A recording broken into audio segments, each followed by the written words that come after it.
The third and final season of Picard is finally here, and we are glad you'll be with us every week as we explore each episode and go through the details you may have missed while watching the show. And please stay tuned to the end to get a special inside look at the episode directly from the mouth of showrunner Terry MATALAS himself, so you don't want to miss this episode. The episode begins as we pass by a nebula and the song I Don't Want to Set the World on Fire by the Ink Spots, with lyrics that include I don't want to set the world on fire, I just want to start a flame in your heart, perhaps alluding to the fact that this episode will attempt to ignite a flame in the hearts of longtime Star Trek The Next Generation fans. The first action scene is set up with the Ilios, captained by Dr. Beverly Crusher, and what we hear is the voice of a young man. The Ilios is being boarded by aliens in an unknown vessel. At the opening of the scene, an old Starfleet log is playing with Jean-Luc Picard's voice saying he is hiding in a dust cloud and the Borg are waiting for him to come out of hiding. This log is from Act 3 of The Best of Both Worlds from TNG's third season finale, where the Borg began an invasion of Federation space much sooner than was expected. This will make more sense in an upcoming scene. We then see a medical away team plaque for Core Caroli 5, an Easter egg from the Season 3 TNG episode titled Allegiance, where Captain Picard and 3 other people are abducted and imprisoned by an unknown force and replaced by duplicates. The shot pans over to a case with the name Lieutenant Commander Jack R. Crusher on the side, which of course was Beverly's first husband and father of Wesley Crusher. The Easter eggs continue with what looks like a glass of Romulan ale, which is still banned by the Federation and may indicate this ship is currently outside of Federation space. An alarm goes off as the computer calls for a security breach as we get our first look at the once red-headed Dr. Crusher, now an attractive silver, played by the lovely Gates McFadden. As she says, "They found us," she leaps into action and we quickly learn this is a different Beverly Crusher as she arms herself with a phaser rifle and begins kicking alien butt. She manages to dispose of the unwanted guests in disintegrating fashion, but not before she is injured herself. We see her send a subspace message to Admiral Picard as she learns more ships are coming. Hearing the classic Star Trek theme over the Star Trek Picard logo with a gentle fluting of the Next Generation music was like being transported back in time, and frankly a refreshing sound after the alien intros of Picard Seasons 1 and 2. The next scene begins with a close-up of a painting of the Enterprise D at Picard's home as he and Laris are packing up in preparation for him to go with her to Chaltalk 4 so he can write his memoirs. In this scene, we learn that Geordi LaForge is running Fleet Museum. We also learn here that the Enterprise D was Picard's favorite ship. She was certainly my favorite. Something we might have all assumed, but it's nice to hear. Picard says he wants to give the painting to Geordi, although Jean-Luc loves it. When a helper goes to take it off the wall, Laris tells him, "Don't you dare," out of Picard's earshot. We can see here how much what Picard loves means to Laris and how much she really cares about him. We see a model of the Enterprise D on Picard's desk as he fondles a magnifying glass he would have used on an Iconian archaeological dig. He also picks up his Resican flute from what most Star Trek fans would agree is the best episode of TNG, from the episode The Inner Light. Laris insists he will miss these things, and Picard tells her, I am not a man who needs a legacy. In the next scene, as a storm sets over Chateau Picard, an alert begins going off and Picard can't figure out where it's coming from. He finds it packed away with one of his old uniforms. It's his Captain Communicator badge from the Enterprise and contains an encrypted long-range transmission. Picard believes the password to be Myriad, which may be a nod to Star Trek Myriad Universes, a series of prose and comic fiction published by Pocket Books. The message is of course from Beverly, and she tells him Hellbird and no Starfleet and trust no one. He can see that she is injured. After a quick discussion with Laris, she insists he must go, and we can see that this is likely the end of Picard and Laris's relationship.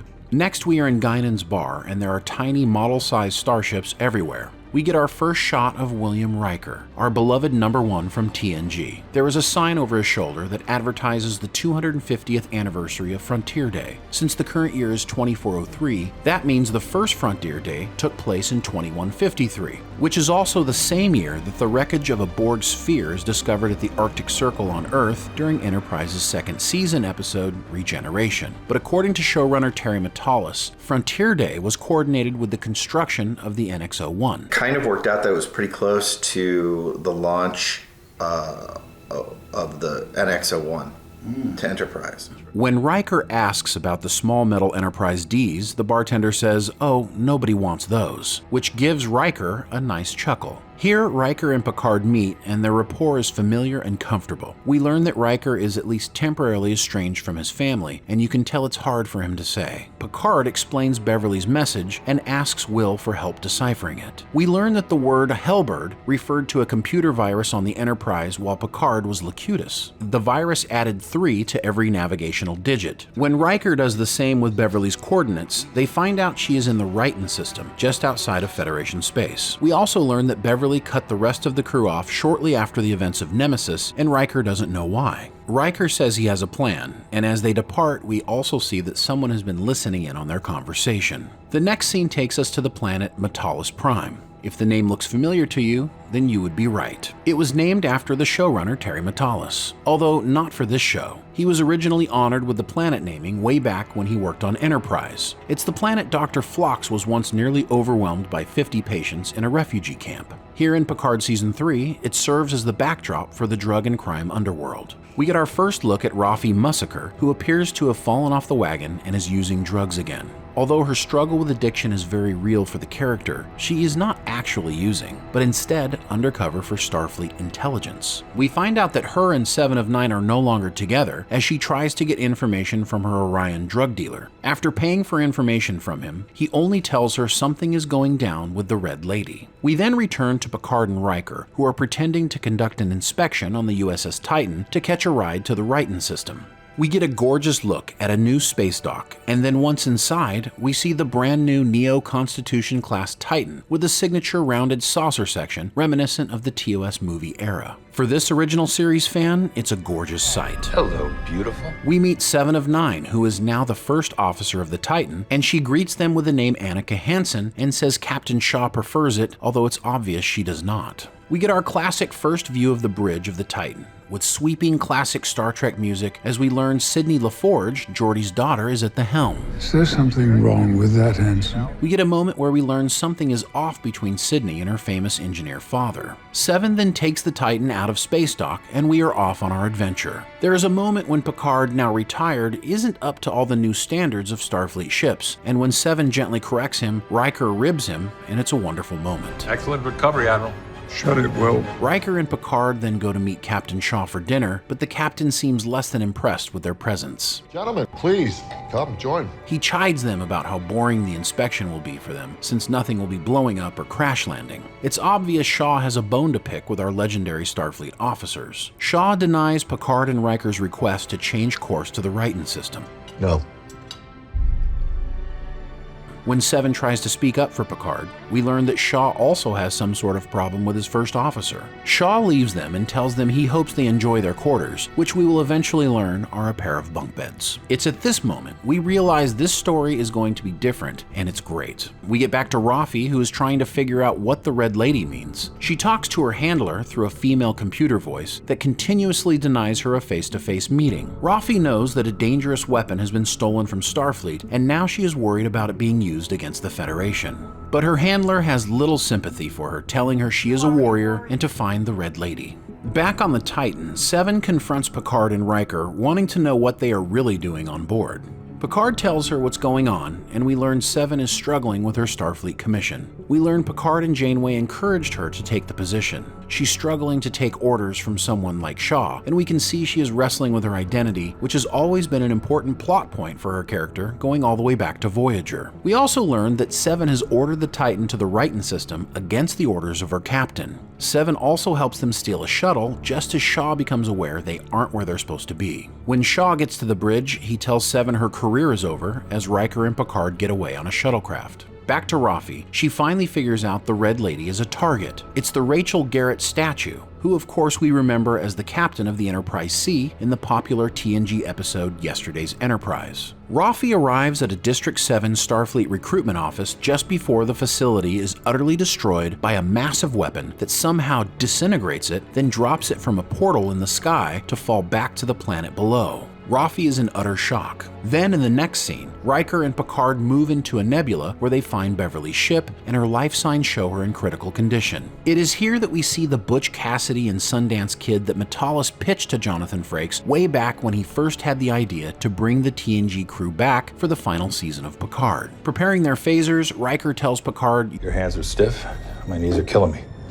So long as we don't have to move or shoot, we should be fine. but it's obvious the pair with their years of experience are not only ready, but capable of still dealing with anything. This is a refreshing difference from Picard seasons 1 or 2, where Picard could barely function or do anything. And while Patrick Stewart is still aged, it does feel like he is more the Captain Picard that we remember from TNG. On board the medical vessel, they see the ship has taken a lot of damage. As Picard goes to check on Beverly, we finally get to meet Ed Spaliers, who has taken Riker hostage. Picard talks him down, and Riker gives him an old-fashioned butt-whooping as we learn that the young man is Beverly's son. That shocking moment is followed by the arrival of a giant scorpion-looking ship that we'll eventually learn is called the Shrike. The young man tells Picard and Riker they were followed and that he and Beverly are being hunted. The final shot is of this enormous, dangerous-looking ship dwarfing the tiny medical vessel. The scene closes with ominous music as the first episode of Picard Season 1 comes to an end.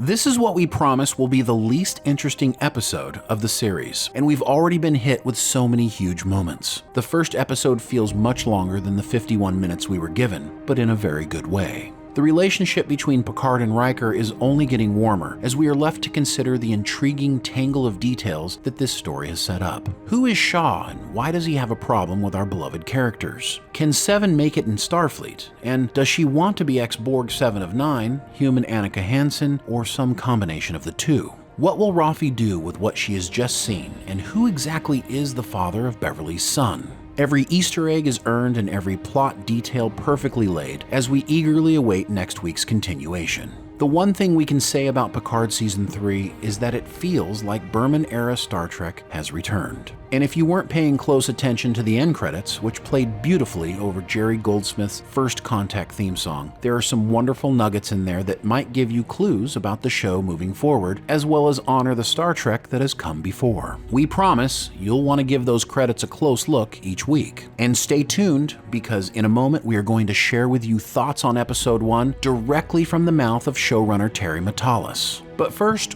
what do you think? Did the first episode of Star Trek Picard Season 3 make you curious enough to come back for Episode 2? Did you get the feeling like us that there was something different about the tone, the characters, and the story that harkened back to Berman-era Star Trek? Tell us what you think, and let's talk about it in the comments below. And if you enjoyed this video and want to hear more discussion about the topic and others just like it, please join us over at our other channel, the Popcast Unleashed, where we'll be conducting interviews with your favorite Star Trek personalities. Also, please consider supporting the channel and get your own Commander 7 inspired graphic design from the amazing artists at mixtees.com. Get 20% off your purchase by using coupon code ThePopcast. The link is in the description below. And now, Star Trek Picard Season 3 showrunner, Terry MATALAS. I knew I wanted to start with Beverly Crusher. She felt the most underserved in, certainly in the feature films, in a long while. And there was definitely an idea, certainly by the end of the episode, you see where we were going, that Patrick also thought was intriguing. To what might have been going on with Beverly Crusher for the last 20-something years. So I had this idea about Beverly Crusher having this Doctors Without Borders ship and her popping into frame with intruders. And that sort of kicked off the idea of the season. And so we went from there. Obviously, it gets more involved. So I was working with Jonathan a lot. In season 2, he was working. He was directing, so he was coming up to my office a lot for prep while I was working on season 3, because he was shooting season 2. And I said, I'm thinking about doing a lot of Riker, a lot of Butch and Sundance with Picard, and I don't think he took me seriously. And I said, no, it's a lot. And he's like, what? I'm not a very good actor. I'm like, yes, you are. And it's in... the thing I wanted to do was bring a lot more Frakes to Riker. I wanted a lot more of the Patrick and Frakes dynamic in the show, because it's so wonderful to be around the two of them, and so that started that journey. It had to be a Starship-based season for me. It felt like it was time to get back out into space. And it didn't feel right for them to just get back on the Enterprise. So the Titan seemed like a good choice with Riker's history, that he would try and leverage any power he had to get back onto a starship, to get out that far outside of Federation space. Who better for them to run into than First Officer 7 of 9? It's a little wish fulfillment to see her in Starfleet. And then quickly you see not everything is as we might have expected. It's not as wonderful for her as we might have hoped. Well, I just liked the idea that she was Starfleet intelligence. And I thought that was a really interesting way to pick her up in deep cover. And I like the switcheroo. I like thinking that she might be...